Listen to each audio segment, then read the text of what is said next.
അൽഹംദുലില്ലാ നമ്മുടെ കോഴിക്കോട് കടപ്പുറം ഭാഗം ബോംബെ ഹോട്ടലിന് പിൻവശത്തായിട്ട് മസ്ജിദ് സഹാബയിൽ അന്തിവിശ്രമം കൊള്ളുന്ന ബദരീങ്ങളിൽപ്പെട്ട രണ്ട് മഹാന്മാരാണ് സയ്യിദന റാഫി റളിയല്ലാഹു അൻഹു, സയ്യിദന റിഫാഅത്ത് റളിയല്ലാഹു അൻഹു.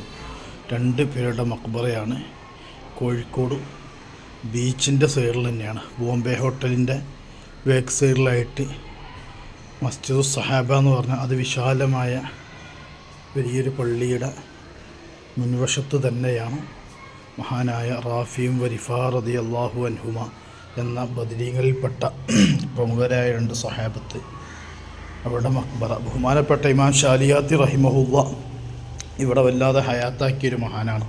അതുപോലെ മറ്റൊരുപാട് മഹാന്മാരായ പണ്ഡിതന്മാർ, ഔലിയാക്കന്മാർ, സൂഫിയാക്കളൊക്കെ ഹയാത്താക്കിയ, അവർ ജനങ്ങളിലേക്ക് പ്രചരണം നടത്തുകയും അവിടെ പോകാൻ നിർദ്ദേശിക്കുകയും ചെയ്തിട്ടുള്ള സ്ഥലം കൂടിയാണ്. ബദരീങ്ങളുടെ പ്രധാനപ്പെട്ട രണ്ടാളുകളാണ് നമുക്കറിയാം, റാഫിയും വരിഫാ റളിയല്ലാഹു അൻഹുമ.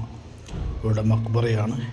കോഴിക്കോട് വരുന്നവർ, ബീച്ചിലേക്കൊക്കെ വരുന്നവർ ആദ്യം ലക്ഷ്യം ബദരീങ്ങളെ സിയാറത്ത് ചെയ്യണം ലക്ഷ്യം വെക്കുക, പിന്നെ മറ്റു സന്ദർശനങ്ങളൊക്കെ ചെയ്യുക. അപ്പോൾ നമ്മുടെ ദുആക്ക് ഇജാബത്തുണ്ടാകും. ബദരീങ്ങളുടെ പൊരുത്തം കിട്ടാൻ നമുക്ക് അതൊരു കാരണമാകും ഇൻഷാ അല്ലാഹ്. റാഫിയും വരിഫാ റളിയല്ലാഹു അൻഹുമ എന്ന രണ്ട് സഹാബത്താണ് ഇവിടെ ഉള്ളത്. ഇപ്പോൾ മക്ബറയൊക്കെ പള്ളിയൊക്കെ ഇപ്പോൾ പുതുക്കി പണിഞ്ഞതാണ്. പണ്ട് പഴയ രീതിയിൽ തന്നെയായിരുന്നു ഇവിടെയൊക്കെ ഉണ്ടായിരുന്നത്. ഇൻഷാ അല്ലാഹ് അള്ളാഹു ഇവരുടെ ദർജ ഉയർത്തുമാറാവട്ടെ. ഇവിടുത്തെ മദത്, ഹിഫ്ള് നമ്മുടെ ജീവിതത്തിലും നമ്മുടെ മഈശത്തിൻ്റെ മേഖലയിലും അതുപോലെ നമ്മുടെ സ്ഥാപനങ്ങളിൽ, വാഹനങ്ങളിൽ, വീടുകളിൽ, എല്ലാ മേഖലയിലും ഇവിടെയൊക്കെ ഹിഫ്ള് അള്ളാഹു നൽകുമാറാവട്ടെ. ഇവിടെയൊക്കെ ബർക്കത്ത് കൊണ്ട് ഒരുപാട് ഖൈറിന് അള്ളാഹു തൗഫീഖ് നൽകുമാറാവട്ടെ. ദാരിദ്ര്യത്തിൽ നിന്ന് റബ്ബ് നമ്മെ രക്ഷപ്പെടുത്തുമാറാവട്ടെ. ആമീൻ യാ റബ്ബൽ ആലമീൻ. ബദരീങ്ങളുടെ മക്ബറയാണ് നമ്മുടെ നാട്ടിൻ്റെ സമീപമുള്ളത്. അപ്പോൾ ആരും വരാതിരിക്കരുത്. നമുക്ക് കിട്ടിയ ഏറ്റവും വലിയ നിധിയാണ്.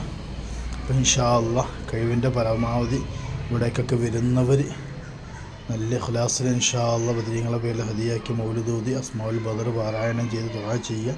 ഉത്തരം കിട്ടുമെന്നുള്ള ഉറച്ച വിശ്വാസത്തോടെ അത്തരക്കാർക്ക് ഉത്തരം കിട്ടുകയും ചെയ്യും. അള്ളാഹു നമുക്കൊക്കെ ഇജാബത്ത് നൽകുമാറാവട്ടെ. ആമീൻ യാ റബ്ബൽ ആലമീൻ.